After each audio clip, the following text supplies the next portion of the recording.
I know a lot of you have been dying for me to play Ninja Gaiden. Well, as you can see from my community posts on YouTube and on my post on Twitter, I've been playing a lot of it. And of course, I've been having fun with each game as well, with some minor exceptions that I'll get into later. However, I want to bring up something very important because a good number of you fellow commenters have been reminding me every 5 seconds about the vanilla versions of the games. So I'm going to lay down the scope of what I've experienced so far. Okay, I've played Ninja Gaiden Sigma, Ninja Gaiden 2, which I've played a few chapters of it just so I can see the differences between this game and the Sigma version. Ninja Gaiden Sigma 2, Ninja Gaiden Sigma 2 Black, which is a modded version of Ninja Gaiden Sigma 2. Ninja Gaiden 2 Black, which is the re-release of Ninja Gaiden Sigma 2. And I've played Ninja Gaiden 3 Razor's Edge. Now, the only thing that I have not played is Ninja Gaiden Black, and that's mostly because there aren't really enough differences that really warrant another playthrough of the first game. Like, I've already played 3 different versions of Ninja Gaiden 2, with Sigma 2 and 2 Black being the versions that I've completed. And the changes between Sigma and Black for the first game aren't that drastic for me to really play the game again, while the changes between the second game among the many different versions fundamentally change how the enemies work and how certain boss fights work. I had a bunch of people clamoring to tell me to play the original versions over and over and over again, and I got it. I got the concept. I'll eventually make the time to play Ninja Gaiden Black, but judging from the differences between the 2 versions, I don't really think my opinion on Ninja Gaiden 1's combat will really change all that much. And the combat is pretty much what I'm going to be talking about in this video, so like I find the games addicting, okay? Like I like all the games. I'm going to tell you why I like all the games, but I'm going to just go over my experience between each game that I've played and why all of them are fun from my perspective. Now, I've had some experience with Ninja Gaiden in the past, before the Master Collection ever came out. I played Ninja Gaiden 3 Razor's Edge, but I think I rage quit it against one of the bosses. I can't really remember, because they kicked my ass so hard that I threw down my controller and just threw a temper tantrum. I think when I was younger, I didn't think much of the combat for some odd reason, because I didn't have a chance to properly play it, but I'm a big strong man now, and since I sat down with the trilogy, to my Ninja Gaiden fans and brothers out there, I understand it now. These games are pure crack, and there's so much good to talk about it. So for this video, I would like to cover over some of my experiences with all 3 games and analyze how each game handle its combat. For the record, I did play all the games on normal mode except for Ninja Gaiden Sigma 2 and 2 Black, since I played on warrior mode, and to my knowledge this was actually supposed to be the normal mode, which makes sense because if I played on the normal difficulty, I think that would have been too easy for me to go through. Usually I tend to play games for the first time on normal mode to get a feel of the game before moving on to harder difficulties.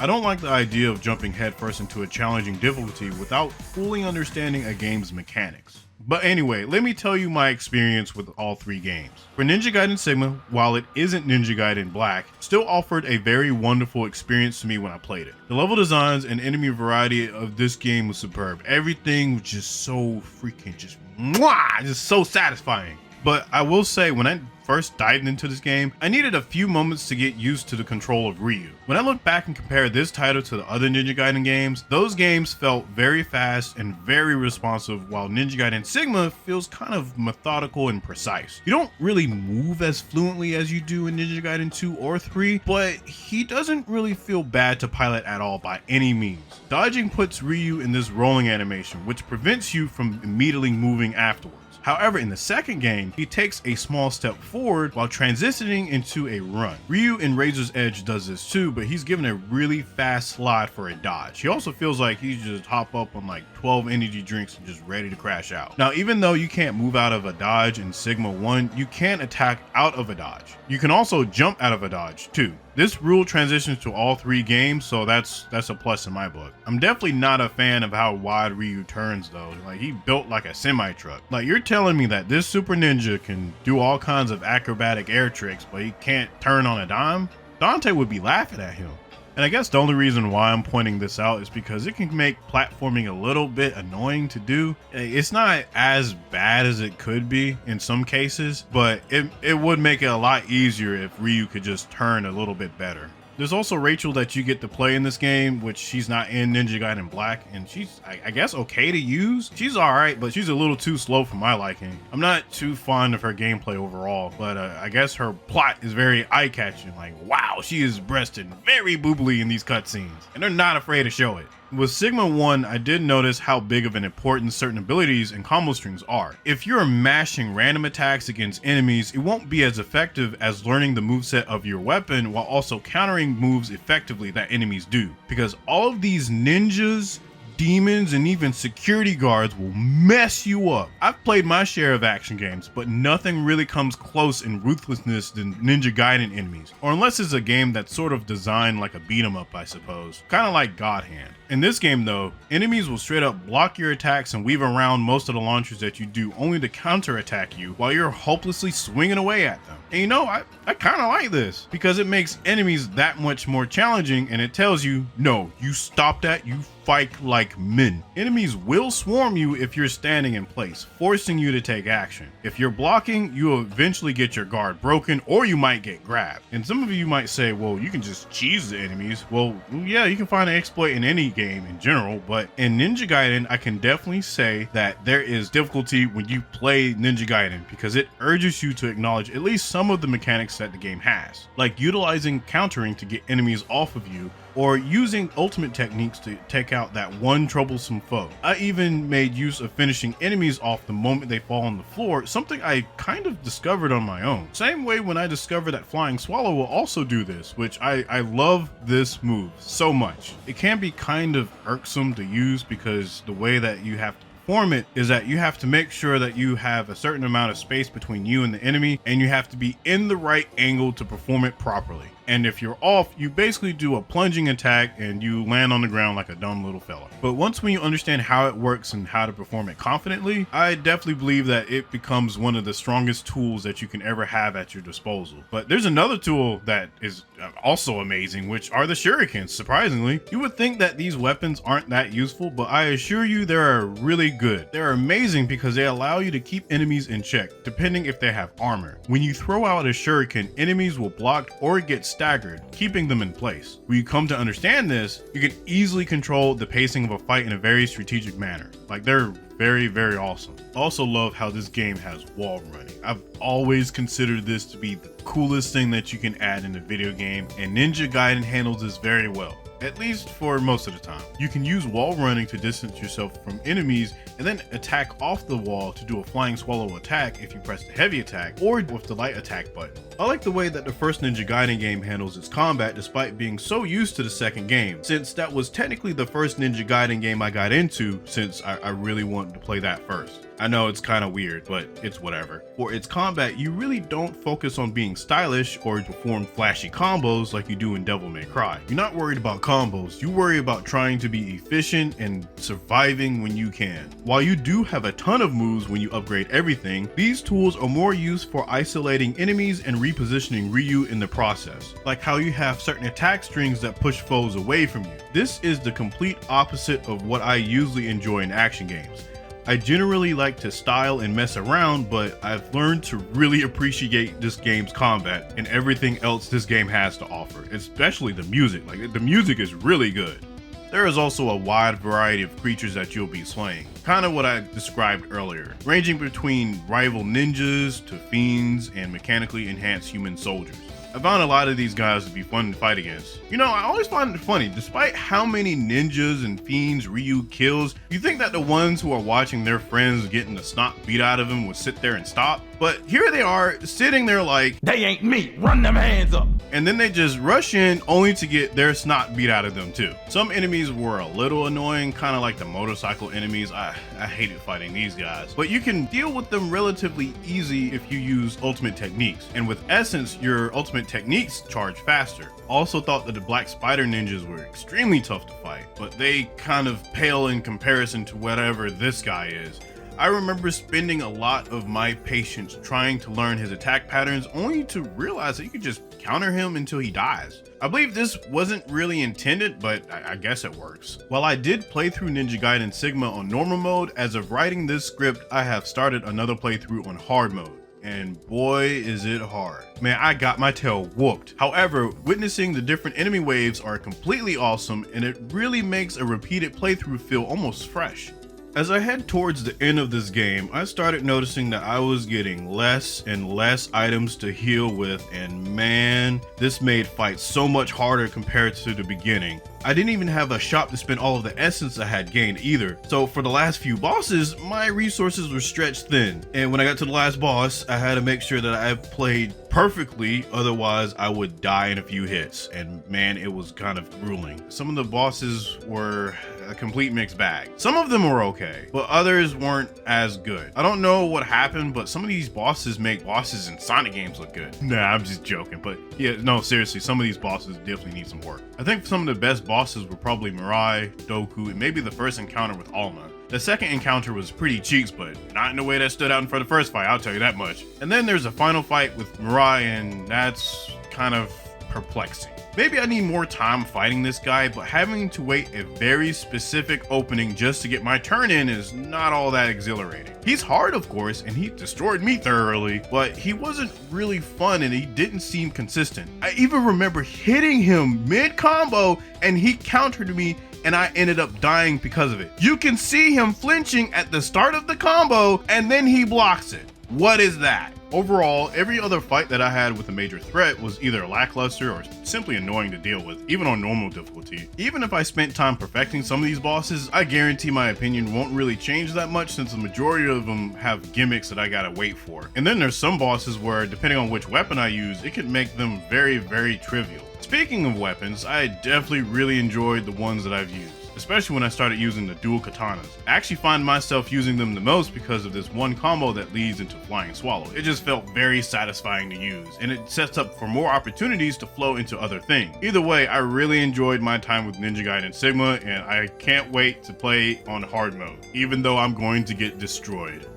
I've also had fun playing Ninja Gaiden Sigma 2 and I guess Ninja Gaiden 2 Black, since they're basically the same game. While Sigma 1 was a very fleshed out experience, 2 was an adrenaline rush filled with combat encounters like crazy. And I know there's a big ass elephant in the room, which is the OG version of Ninja Gaiden 2, which is more intense than Ninja Gaiden 2 Sigma, and I understand this, I know about the differences, yada yada yada, but unfortunately, I can only play what's readily available to me. The footage that you see is indeed emulation gameplay footage of Ninja Gaiden 2, but the audio keeps continuously cutting out even when using the most up-to-date tools that I could find. So I was only able to play up to chapter 3 until I got really annoyed. And I'm not really in the mood to go out to buy an Xbox 360 or an Xbox One Series X or whatever just to play Ninja Gaiden 2. Maybe I'll do that in the future, but right now I didn't want to go through that hassle. While Sigma 2 doesn't really have the same level of carnage that the original game delivered, there's still a whole mess of fun to be had with this gameplay.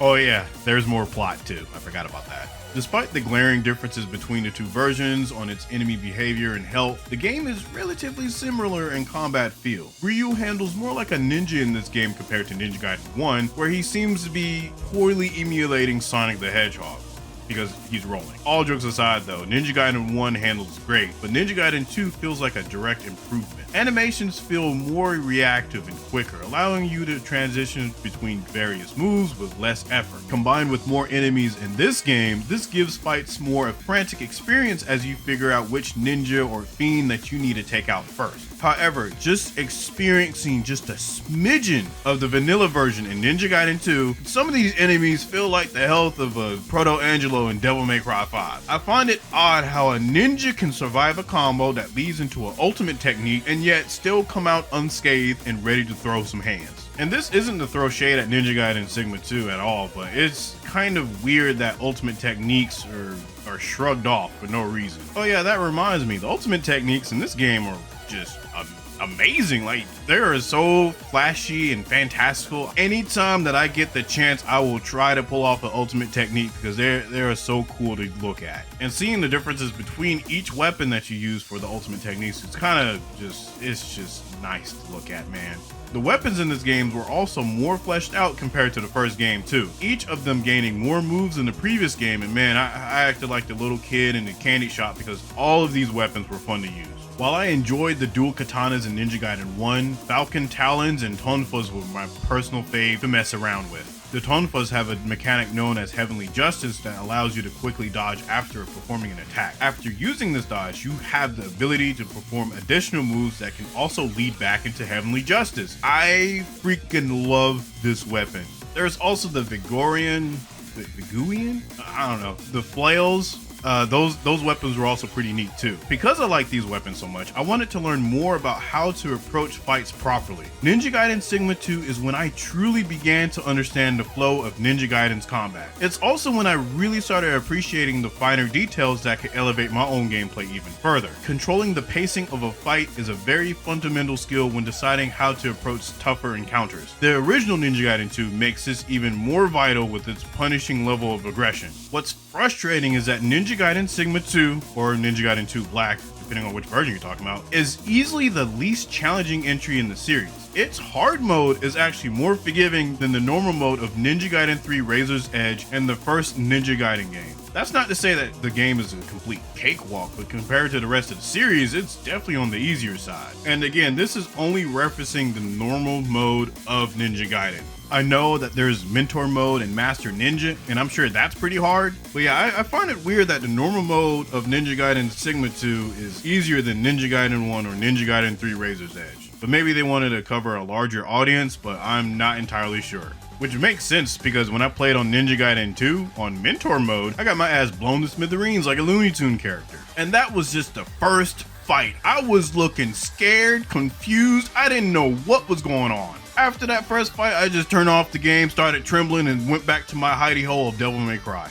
I think one day I'll return to Ninja Gaiden 2 Vanilla, maybe emulate it again, but I gotta get good first. Like, that shook me to my core. Which brings me to the next point. About the enemy varieties on the different difficulties that I played for Ninja Gaiden Sigma 2, they're not really as diverse as Ninja Gaiden Sigma, but good enough to fight against. Playing Sigma 2 and 2 Black was sort of weird on Mentor mode, mostly because of the fact that enemy spawns were not being as diverse, and I got kind of tired of seeing the same cyber ninjas doing flips and shooting at me with guns. Like, it gets very stale after a while. I do want to point out though, the environments in Ninja Gaiden Sigma 2 weren't that great as compared to Ninja Gaiden Sigma 1, at least from what I've experienced, but I did enjoy some of the visuals that I started to see when I played Ninja Gaiden 2 Black. The upgraded Unreal Engine makes the game looks phenomenal. I love how the lighting looks in this game, and the blood is absolutely insane. It's just everywhere. Also, the bosses were mostly an improvement compared to the first game as well. Genshin, Wolf, Alexei, and Zidonius were all fairly fun to fight, especially Genshin. Other bosses were unfortunately kind of meh. Elizabeth was mildly okay, but her openings felt very inconsistent. There were moments where she was open after an attack and I can flinch her, and then there are other times where she just tanks my attacks like I'm spraying her with compressed air from a can. I'm sure there's plenty of videos of people beating her on max difficulty without taking any damage, but I never found her to be that fun to fight. Just annoying. Overall, I'm very mixed on how the bosses are in Ninja Gaiden 2, since the vast majority of them often have gimmicks, while the few good ones restrict on how you fight them pretty heavily. I do enjoy the challenge of a fight, however I don't like it when your interactions during these fights feel very limited. The fights that usually play out during boss fights don't really feel like a true back and forth like other action games. I like being able to experiment and freestyle at any given time, but I do believe having bosses retain this aspect in an action game while still being hard to fight is kind of a struggle to balance correctly. And the bosses aren't really bad, they're actually kind of decent, but I just want more out of them. Oh yeah, I almost forgot, there are extra playable characters in this game, but honestly I would rather stick with Ryu since he can swap between weapons and they can't. They're not bad, but I like dragon swords too much, man. That being said, I still had a blast with Ninja Gaiden Sigma 2 and Ninja Gaiden 2 Black, and I will probably end up replaying this as often as I do Devil May Cry. I honestly don't have much to say about both Sigma 1 or Sigma 2 as far as like bad things, because I really enjoy both games. And I am positive that the OG versions would be just as fun to play or even more fun, especially with Vanilla 2. But I am still happy with what I've experienced in the Master Collection. Which now we gotta talk about the black sheep of the series, which is Ninja Gaiden 3 Razor's Edge. Some of you might raise an eyebrow for some of the opinions and statements I might say about this particular game, and if I get crucified by my own audience, then it's been nice knowing you all. But here it is. Ninja Gaiden 3 Razor's Edge has some of the best combat in the entire series, and Ryu is the best that he's ever been for his moveset and mobility. Wait, hold on. There's a second part. It is held back by the dumbest, most asinine decisions and enemies and bosses I have ever seen. This is coming from someone that actually likes fighting the alchemists. Yes, you heard that right. I like fighting these guys. And as much as I like engaging with the chaotic nature of these guys, I hate some of the things that they did here. But before I get into any of that, I'm gonna calm down before I get a headache. So I'm gonna start talking about the positives in this game right now. Like I stated earlier, Ryu feels absolutely amazing to use in this game. Attacking, dodging, and maneuvering around a combat arena that you fight in feels very, very fast. Like, holy crap, I feel like I'm piloting a very cracked up Energizer Rabbit when I play Ryu. Vast amounts of improvements have definitely occurred in this game with how he handles. Even walking feels almost manageable to deal with, as Ryu's turning radius is smaller than it was before. To kind of further showcase my point, dodging in Ninja Gaiden 1 and Ninja Gaiden 2 is slower than Ninja Gaiden 3 Razor's Edge. You can link them together in this game, which makes them a very, very reliable tool on sliding around in the battlefield. You can even combine dodges with shurikens to keep your foes at bay. This dodge in general makes movement super satisfying. There's also a new mechanic called Steel on Bone. Occasionally there will be an enemy that will lunge at you with a glowing attack. If you time a strong attack while they're doing this, you end up completely shredding through them. This mechanic almost feels like they're trying to replace ultimate techniques, since you can't really rely on quick charges anymore with Essence, since Essence do not drop from enemies anymore. So instead, you have to rely on Steel on Bone in order to kill a group of enemies very quickly, outside of using Nimpo, which relies on a key meter. I'm not entirely sure how I feel about this mechanic. Having the player to wait around for a very specific attack to appear feels kind of counterproductive to the combat design of Ninja Gaiden as a whole. I mean, it's something that you don't really have to rely on, but at the same time, I feel like it will railroad players into doing this mechanic over and over again. Almost like with ultimate techniques, being that you can chain them together indefinitely, depending if you time it right on when the orb drops. But in Ninja Gaiden 3's case, I think that people will be more inclined to use this mechanic since you can't heal normally. Like, you don't have items to use at all. You have to rely on Nimpo. And depending on which Nimpo that you use, you will gain a crap ton of health. I believe this was done to make the game more challenging, but it is the weirdest way to balance healing. And you can also spend the key that you gain to heal with meditation, which I never bought. They even changed the way that you obtain and upgrade skills in this game, which rely on a new resource called Karma. There are also some weapons that are locked behind scarabs that you have to find in an area or a chapter or whatever in order to unlock them. Which, as of editing this video right now, I have not managed to get through Sarigama during the playthrough, but maybe I'll go through the chapters and get them. But good God, why is this an actual thing? Well, at least the weapons that I got to use were fun to use. I had a lot of fun just messing around each weapon because this game has some of the tightest crafted combat I have ever experienced with the series, when things go well, that is. The main weapons that I used were the Dragon Swords, the Falcon Talons, and the Dual Katanas. The Talons almost puzzles me though. Like, why do they behave like Ninja Gaiden 2's Tonfas, but worse? After performing this dodge move during an attack, you don't have any follow-ups at all, which is the biggest selling point of Heavenly Justice. I'm also kind of baffled that there aren't many weapons in this game compared to the previous games, but I do understand that apparently the vanilla version of this game had only one weapon, among a whole slew of problems that I'm not even going to get into because that would be a long video. Going through the weapons in Razor's Edge, I immediately noticed noticed that the attack animations were even faster than the previous games, and a few abilities have been tweaked as well. For example, Wind Path allows you to redirect yourself in mid-air, giving you more control over movement. And I really like how they tweaked this ability too. You can hop between different enemies, and it's kind of funny to do. I do find it odd how with Wind Path, when you land after jumping off of an enemy, you don't really gain the ability to transition to a run like you do in Ninja Gaiden 1 and Ninja Gaiden 2. So I don't really understand the thought process of why they removed it here, but I don't know. There are also some new moves like the 360-degree shuriken toss, which can stun most enemies on the screen, making crowd control a lot easier. There's also the cicada surge, which is one of my favorite abilities, which allows you to counter with a teleport. This has saved my butt more times than I can count. It instantly repositions you and gives you plenty of time to follow up with another attack, making it a solid defensive option. The only catch is that it costs ki, which is also used for Nimpo. Since ki regenerates at a snail's pace, you are constantly forced to decide if you want to save it for later or if you want to spend it on cicada surge or aiming with your bow in the air, which yes, that does cost ki. I've heard a lot of mixed opinions about the ki system, and I think on harder difficulties I will probably go crazy because I won't be able to heal after a while, especially considering how insane these enemies are in this game, which we're going to talk about right now. There are different level of enemies, okay?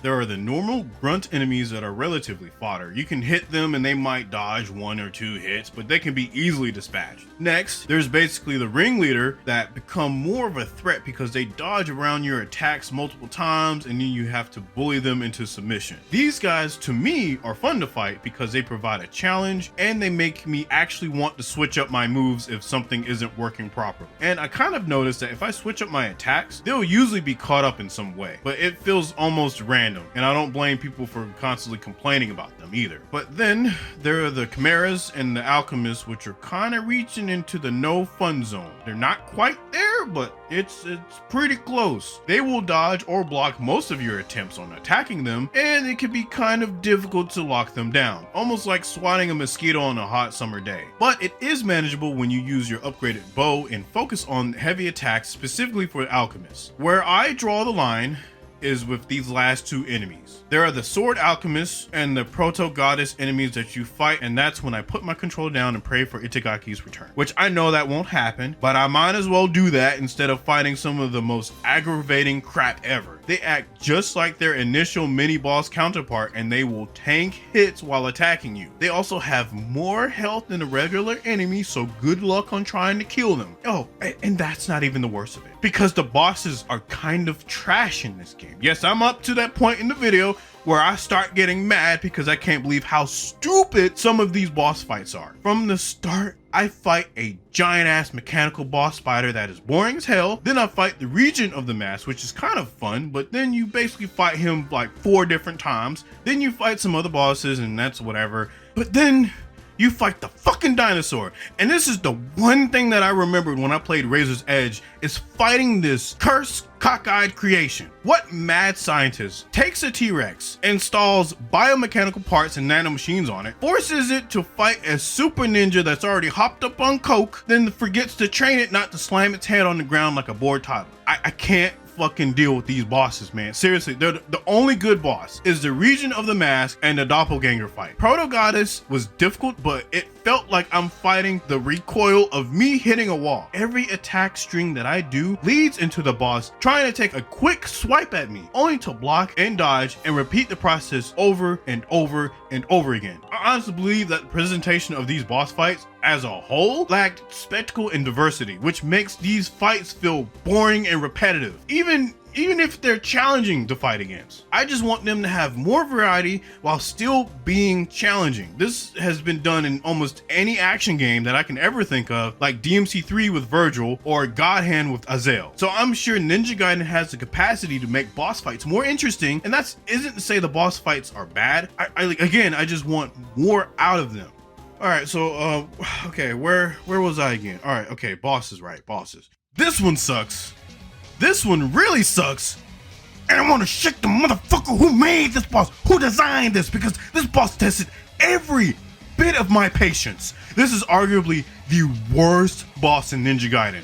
I would rather fight these two tanks times 10 than to fight this fucking thing here. The goal of this boss fight is to gain enough ki to use Nimpo. But as you're fighting not her, you're fighting a bunch of enemies all keen to weave around everything that you do to throw at them. And then this big old statue is trying to smush me like I'm a syrup smelling summer ant. And then there's trillions of projectiles that you have to dodge.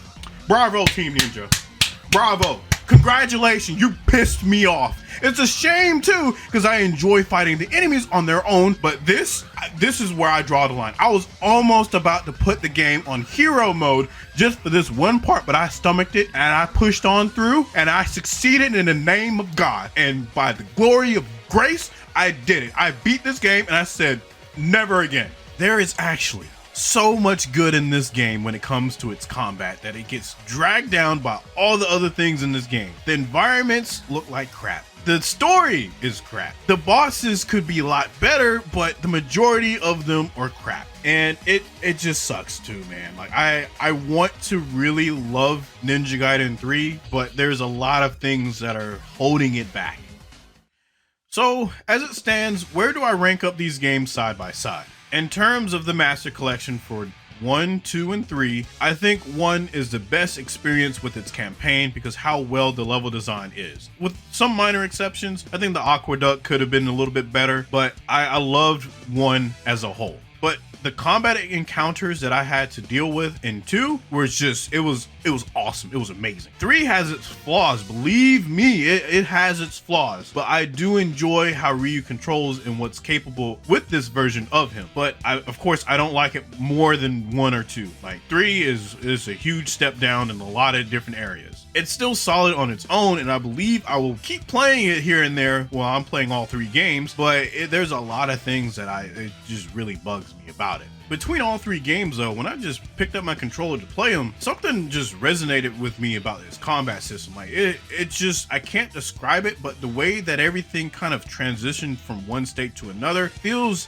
absolutely incredible. Even in the first game, when you're fighting a regular ninja, you can use shurikens to kind of cancel your attack animations, right? Because normally you're locked into these attack animations until it finishes. But with this mechanic, you can break out of animations to keep your movement fluid. This carries over to Razor's Edge as well. When you toss a shuriken mid-combo, usually during a light attack, this lets you cancel certain attack frames, giving you more control over your offense. It allows you to chain different moves together without worrying as much about attack commitment. And of course, there's some moves that you can't cancel at all, so you still need to be very mindful of that. But once when you understand the system, you can mix up your attacks seamlessly, like striking an enemy with a basic combo, throwing a projectile, then using Wind Path to step off of the enemy's head. From there, as you land, you can immediately transition into a running attack that leads into a launcher if timed correctly. This kind of flow, even in the first game, is what makes combat feel so satisfying and very intuitive. A good portion of my audience know that I play Devil May Cry, and for all of you who are new, now you know. I mention this because I like how DMC does not focus on using combo strings for you to input, but instead it allows you to craft your own combos by using command inputs and special attacks. This gives you a lot of free-flowing combos that you can utilize in your gameplay. Now, I had some bias against combo strings, but Ninja Gaiden completely changed my perspective on input strings because many of them have their own nuance.